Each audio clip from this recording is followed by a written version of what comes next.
Universal, seja bem-vindo aí ao nosso canal, vamos ver maçonaria. Meus irmãos, se vocês observar aí, há algo diferente no meu rosto, né? Faz 15 dias, 20 dias que eu fui acometido aí de uma paralisia facial. Nada assustador, que estou recuperando por meio da fisioterapia, né? Por isso que eu fiz um vídeo e não mostrei o meu rosto, né? Mas tá tudo bem, até meu risozinho tá ficando melhor, né? Já tá voltando aqui os movimentos faciais, ó. Isso aqui eu não conseguia fazer e tá tudo bem. Fui no neurologista, bati um ATC de crânio, bati um eletro, tá tudo bem, né? É questão só de tempo para voltar ao normal por meio da fisioterapia. Meus queridos, eu teve um comentário de um irmão que, no último vídeo, que foi bastante pertinente e que me levou a fazer esse vídeo já agora, em cima do outro. Não tenho um costume de fazer, mas foi bastante interessante a pergunta, o comentário dele, quando ele disse que o vídeo estava com bastante entendimento, mas difícil a explicação. É porque às vezes, para você falar de assuntos temáticos em relação à maçonaria, você tem que ser um pouco superficial. Porque para falar para maçons, você tem que ter um cuidado, porque eles são muito sensíveis. São pessoas muito sensíveis, se ofendem com poucas coisas, principalmente quando se fala da instituição a qual eles estão inseridos. Eles sabem que eu estou falando a verdade, sabem que todo o meu conteúdo é bastante pedagógico, mas eles preferem mentir para si mesmo. Muitas vezes, quando eu estou no diálogo, numa eclésia particular entre os meus irmãos, e alguns dizem, Jair, tu está sendo muito radical, tu está sendo muito pesado, está jogando pesado. Eu, meus irmãos, eu sou filósofo e eu estou aberto ao diálogo. Eu gostaria que os meus irmãos me convencessem do contrário. Até então, eu vou defender aquilo que eu acredito, mas estou aberto ao diálogo. Eu não sou escravo nem das minhas próprias ideias. O que eu pensei ontem, que eu externei ontem, eu posso aqui mudar assim com a simplicidade normal. Para mim é natural a mudança. Eu sou uma metamorfose ambulante, como disse Raul. Eu não me prendo a nenhum tipo de dogma, a nenhum tipo de verdade absoluta. Eu não sou fundamentalista. Eu não sou radical. Eu sou um peregrino em busca do conhecimento e da verdade. Mas enquanto não me provarem que eu estou equivocado, eu continuarei a defender aquilo que eu acredito. E o que eu vejo hoje na maçonaria organizada como instituição, ela foi criada para escravizar. Ela foi criada para dar direito a alguns e escravizar a maioria. Ora, não muito diferente, você agora vai ficar um tanto assim, porra, meu irmão, esse cara é doido. Não muito diferente das facções criminosas. Já aí tu está comparando a maçonaria a uma facção criminosa? Não, de maneira nenhuma. Eu vou dar como exemplo.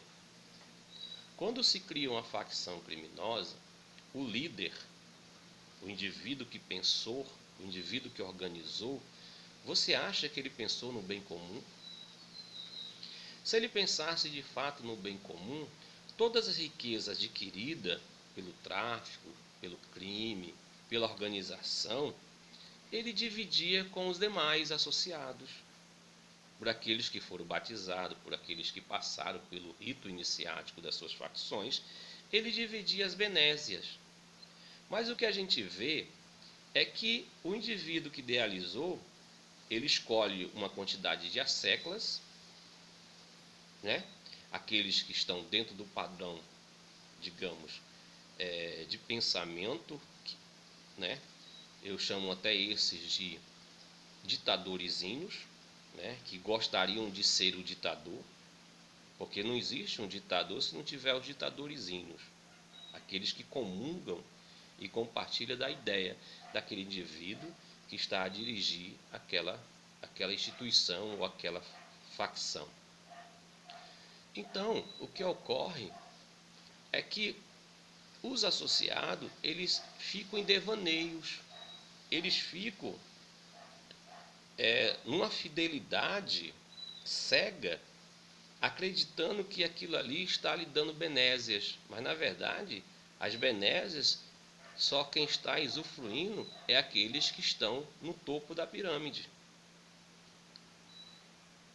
Não é muito diferente quando se cria, quando se organiza dentro dos padrões de leis escritas uma instituição.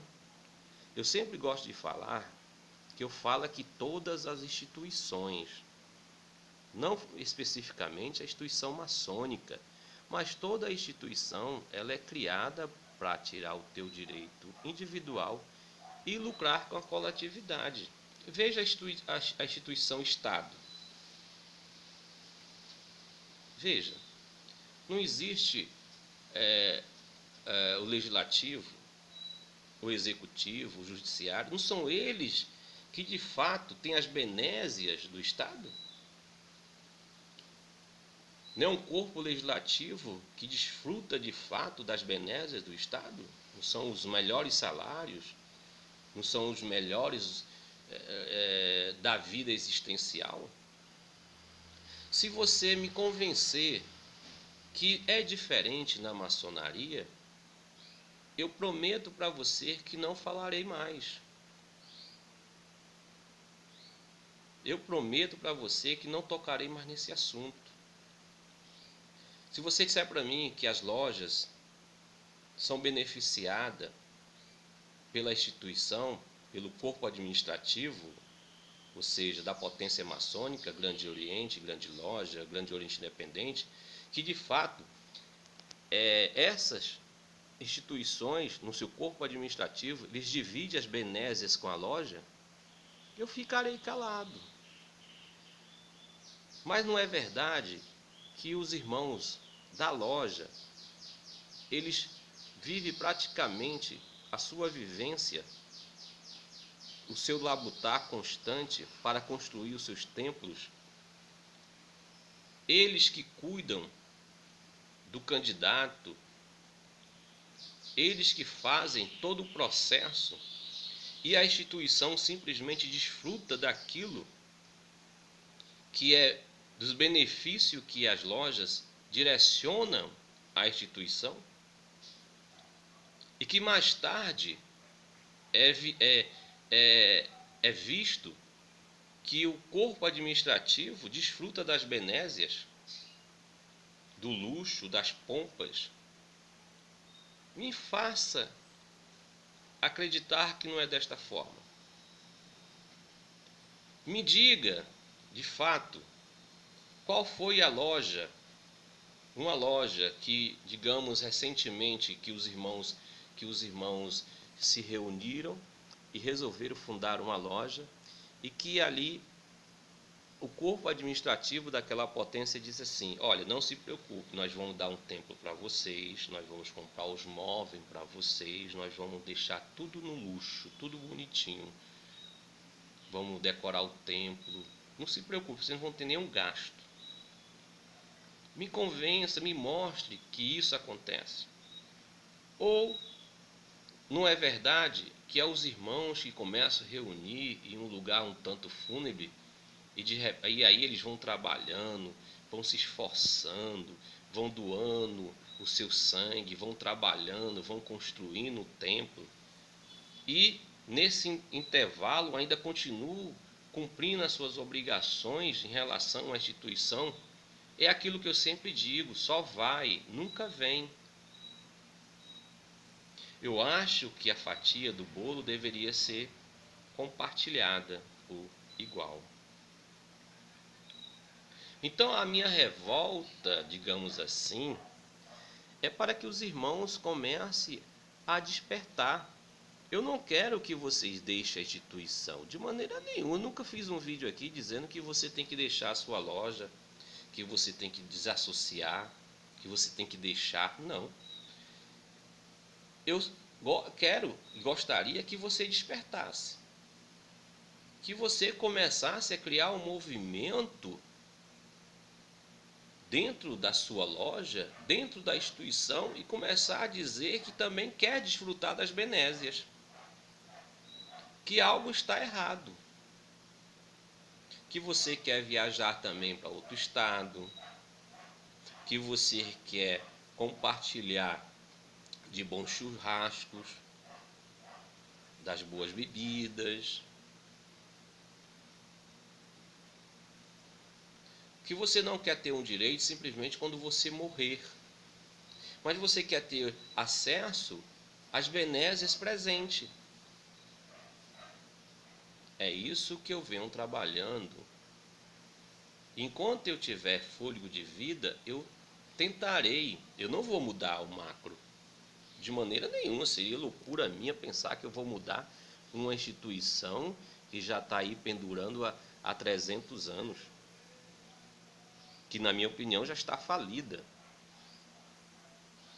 Ela é simplesmente hoje, eu como mesclei a uma questão de uma facção criminosa, ela mantém os mesmos padrões, amedrontando seus membros por meio de, digamos, de leis com obrigatoriedade, ameaçando seus membros de que se ele não cumpra suas obrigações pecuniárias, eles não têm mais direito a assento em uma loja, fugindo totalmente do que rege os landmarks, fazendo com que os seus membros se tornem divisíveis. Porque, vamos lá, vamos entrar em outra vertente aqui bastante interessante, como eu falei no vídeo que antecede esse. Ontem, no tempo atrás, os irmãos da Comap eram proibidos a tomar assento em uma loja do Grande Oriente do Brasil, certo? E eu tenho um exemplo bastante interessante que eu assisti no documentário, de dois irmãos de sangue, e um era iniciado em uma, eu posso até falar assim, né, iniciado, né, batizado em uma facção X, e o outro era batizado numa outra facção Y. E esses irmãos não podiam estar no mesmo lugar por uma questão que as facções não tinham tratado de amizade. E esses irmãos eram inimigos. Eles eram inimigos. Eles não teve que sair. Um teve que sair da casa onde morava por escolha porque ele era da facção Y, e ele não podia ter convivência com o irmão dele de sangue, porque o irmão era da facção X. Até um dado momento que a facção Y e a facção X tiveram uma cúpula entre os seus líderes e entraram em comum acordo, e aí fizeram um tratado de amizade, aceitaram a convivência. E esses dois irmãos fizeram um vídeo compartilhando essa convivência. Olha só o que é interessante, nós somos diferentes. Até ontem eu era proibido de ir na loja dos meus irmãos da Comap. Por qual motivo? Ora, o motivo era que a minha liderança, o meu corpo administrativo, considerava os irmãos da Comap espúrio.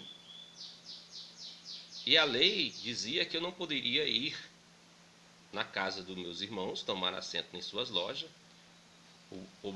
proibição da direção. Isso não é uma mentira, enquanto o 14º Landmark diz que todo maçom tem direito a assento em uma loja. Mas hoje eu posso tomar assento em uma loja da Comap, porque decidiram se unir.